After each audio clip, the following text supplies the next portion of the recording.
چرا عاقلان را نصیحت کنیم؟ بیایید از عشق صحبت کنیم. تمام عبادات ما عادت است، به بی عادتی کاش عادت کنیم.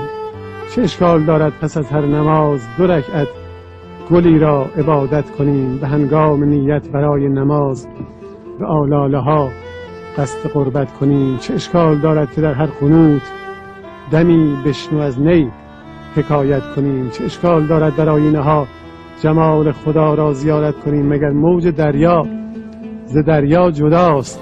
چرا بر یکی حکم کثرت کنیم؟ پراکندگی حاصل کثرت است. بیایید تمرین وحدت کنیم.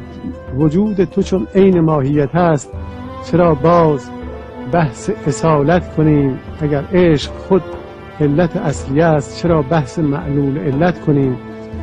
بیا جیب احساس و اندیشه را پر از نقل مهر و محبت کنیم، پر از گلشن راز از عقل سرخ، پر از کیمیای سعادت کنیم.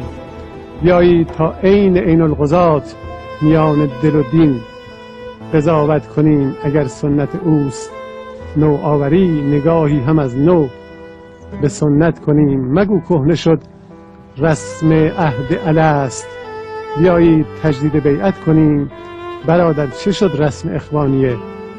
بیا یاد عهد اخوت کنیم. بگو قافیه سست یا نادرست، همین بس که ما ساده صحبت کنیم. خدایا دلی آفتابی بده که از باغ گلها حمایت کنیم. رعایت کنون عاشقی را که گفت بیا عاشقی را رعایت کنیم.